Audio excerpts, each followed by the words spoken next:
L'amour est la plus grande force du monde. L'amour est victorieux en tout et en tous. Nous avons besoin de l'amour. Comprendre le véritable amour, faire sentir à quelqu'un qu'il est vraiment aimé et donner de l'amour gratuitement, c'est le plus beau cadeau que l'on puisse faire. Faites tout par amour et rien par force. Ces paroles de saint François de Sales sont devenues le slogan de notre voyage d'aujourd'hui. Revoir ces lieux merveilleux qui ont donné la vie à saint François de Sales, 400 ans après la mort de cette grande figure, est pour nous un moment d'inspiration intense. La terre où naît une personne contribue à forger son caractère. François de Sales est né dans cette région de sommets, de glaciers, de vallées creusées par des torrents impétueux et de lacs qui reflètent un immense ciel bleu. Le résultat, faites tout par amour et rien par force. Nous ne savons pas combien de fois saint François de Sales a répété cette phrase dans cette région.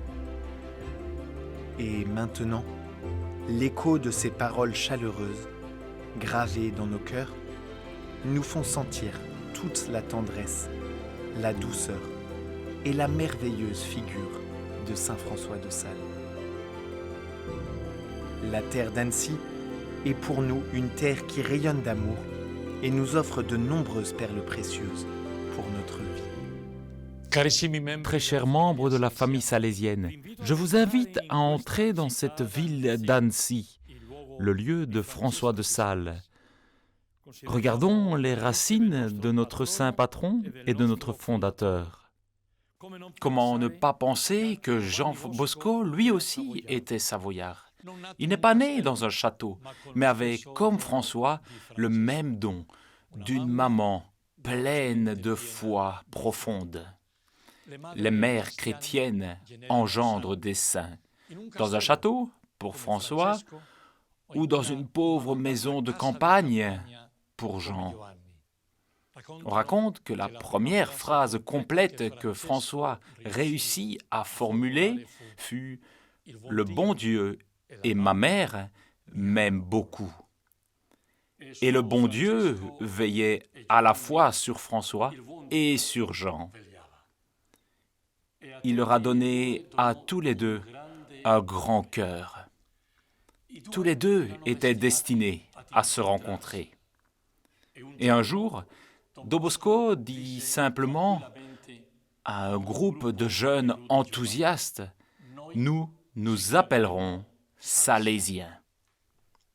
L'eau des torrents de Savoie, comme l'esprit que François de Sales laissera mûrir en lui, arrivera à Turin et ensuite dans le monde entier.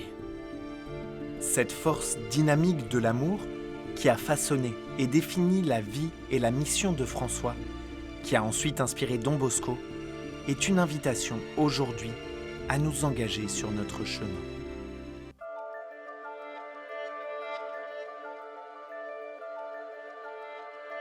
Le regard sur quelques lieux significatifs de la vie de saint François de Sales nous permettra sûrement d'en revivre l'esprit. Cette terre de l'ancien duché de Savoie se nichait entre la France, l'Italie et la Suisse. Ici, François mena une vie pastorale active, avec une prédication intense, qui lui permit de mener de nombreuses réformes et, avec patience et amabilité, d'ouvrir la voie à de nombreuses conversions. Personne à l'esprit noble, sensible, perspicace, pénétrant, il fut un grand directeur de vie spirituelle, ouvrant à tous les voies de l'ascèse, mettant en évidence l'essence de la vie spirituelle dans l'amour de Dieu et du prochain. Saint François avait la grâce et la beauté d'un homme bon. C'est pourquoi il fascinait ceux qui le rencontraient. Comme Don Bosco lui ressemblera aussi en cela. De même que Jésus disait Apprenez de moi, qui suis doux et humble de cœur. Vous pouvez tous être des saints, où que vous soyez, était le refrain de François.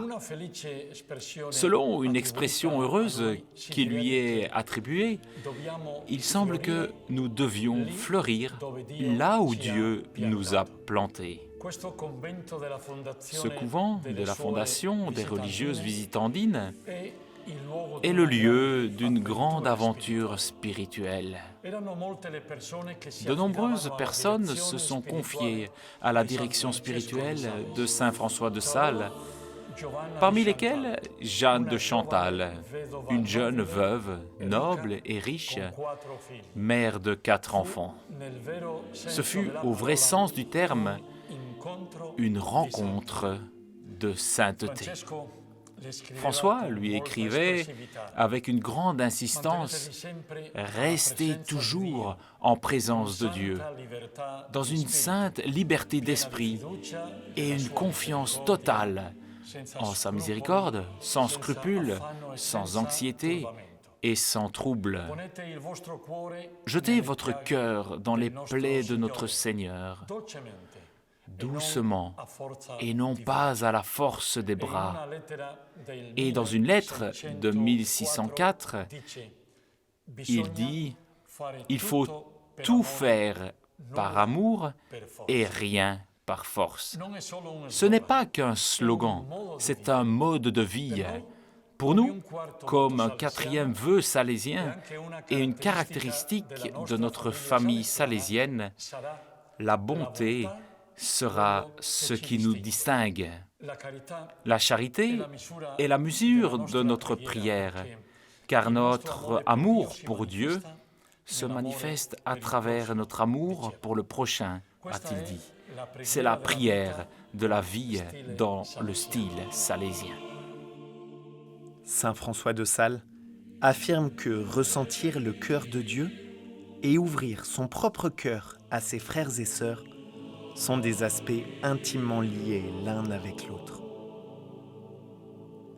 La sensibilité de François, son désir et sa capacité à dialoguer avec tous sont d'une très grande valeur, parce qu'ils ouvrent à l'amitié, montrent le sens de la providence, la façon d'aborder et d'interagir avec toute personne, avec sa douceur proverbiale et sa bonté affectueuse.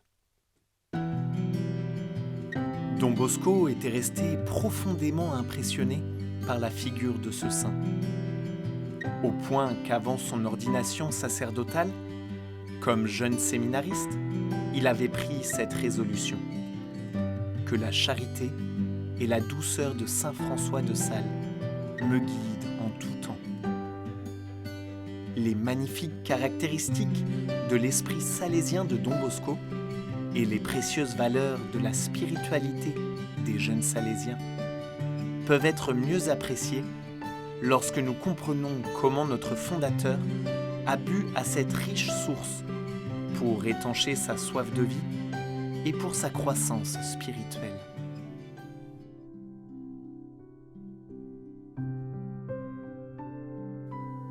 Et dans les mémoires de l'oratoire, Don Bosco déclare que l'oratoire a commencé en s'appelant Saint François de Sales, parce qu'avec la protection de ce saint, il voulait imiter son extraordinaire douceur et gagner beaucoup d'âmes. Le mot d'ordre que Don Bosco a donné à ses Salésiens, « Applique-toi à te faire aimer », étaient les mots de Saint François de Sales. François de Sales était pour lui une inspiration authentique, surtout parce qu'il était un vrai pasteur, un maître de charité, un travailleur infatigable pour le salut des âmes. Nous sommes dans l'église Saint-François de Sales. Que d'humiliations, d'étapes à franchir, de larmes elle aura coûté à Don Bosco. On peut vraiment dire qu'il a fait tout par amour et rien par force. C'est ici que que bat le cœur de Don Bosco. Et même dans les portraits de ses chers fils, Michel Rua, Dominique Savio, Michel Magon, qui représentent une troupe infinie. Les garçons ressentaient pour Don Bosco un véritable sentiment d'amitié explosif. Ces garçons témoigneront en sa faveur avec une insistance presque monotone. Il m'aimait. Un éminent recteur d'un grand institut portugais était venu à Turin demander conseil à Don Bosco. Se souvient le père Ricardone. Il posa au saint éducateur des questions sur la manière d'éduquer les élèves de son institut. Don Bosco l'écouta avec une grande attention, sans jamais l'interrompre. À la fin de son discours, le père jésuite résuma ce qu'il voulait savoir en une seule question. Comment pourrais-je bien éduquer les jeunes de mon collège? Et il se tut. Au père, qui s'attendait peut-être à un long discours, Don Bosco répondit ces seuls mots, en les aimant. Comme saint François, Don Bosco a choisi le chemin du cœur et non celui de la force. Et ce sera toujours la bonne voie dans notre famille salésienne. Le lieu de Valdocco est un témoignage vivant des milliers de miracles résultant d'un amour profond. La première cour de l'oratoire du Valdocco était le cœur de Don Bosco. L'un de ces jeunes, Saint Louis Orione, écrira « Je marcherai sur des charbons ardents pour le revoir et lui dire merci. » Don Bosco était heureux du bonheur des autres. Il voulait que les jeunes viennent chez lui volontiers, trouvent une atmosphère familiale, où ils se sentent vraiment aimés. Nella Basilica di Maria Ausiliatrice, La basilique de Marie Auxiliatrice, l'espace près de la châsse de Don Bosco est un lieu privilégié et béni pour le monde salésien. Passent continuellement par ici des gens qui veulent voir Don Bosco.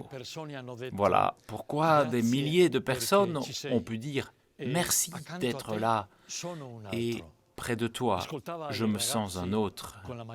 Il écoutait ces garçons avec la plus grande attention, comme si les choses qu'ils disaient étaient toutes très importantes.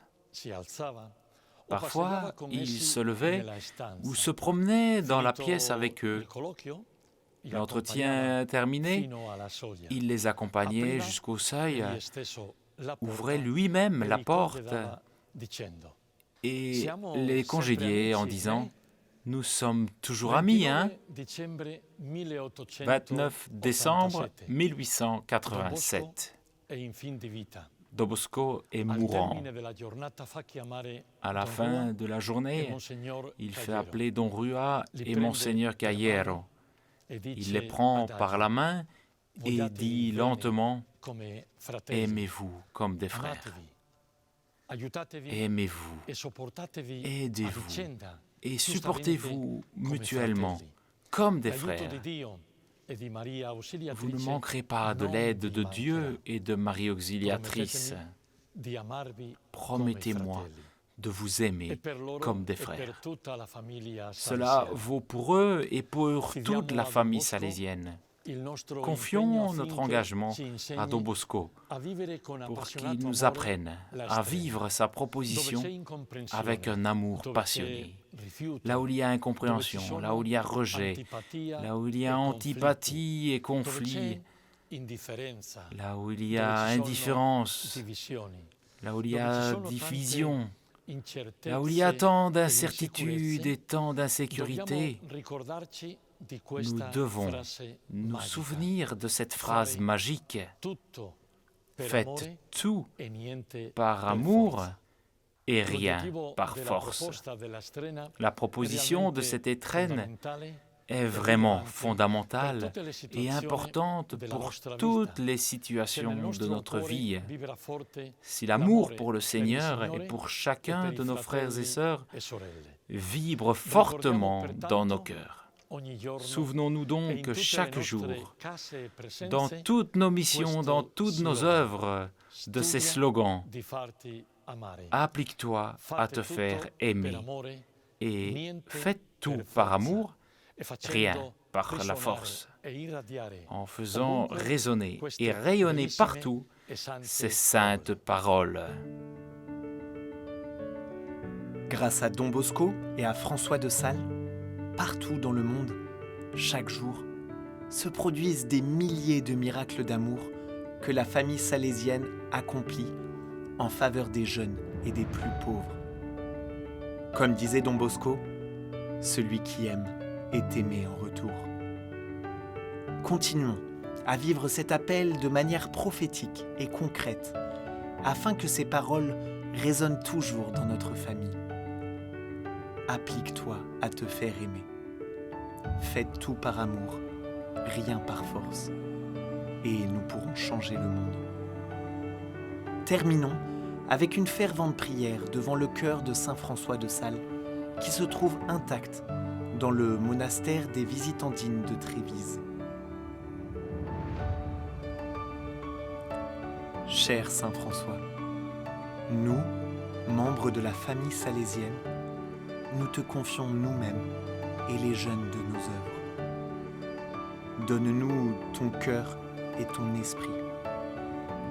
Aide-nous à marcher sur les chemins de l'amour, afin que notre foi et notre vie ne soient jamais arides et sans ardeur, mais toujours animées de cette charité divine qui remplit d'amour chacune de nos actions.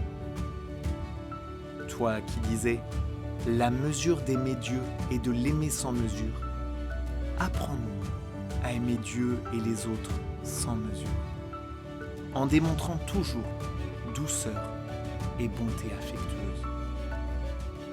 Aide-nous à surmonter toute indifférence, discorde, fatigue et peur, et à répondre aux attentes des autres avec patience, bonté et charité. Fais que nos pensées, nos paroles et nos actions soient toujours une expression concrète de l'amour. Amen.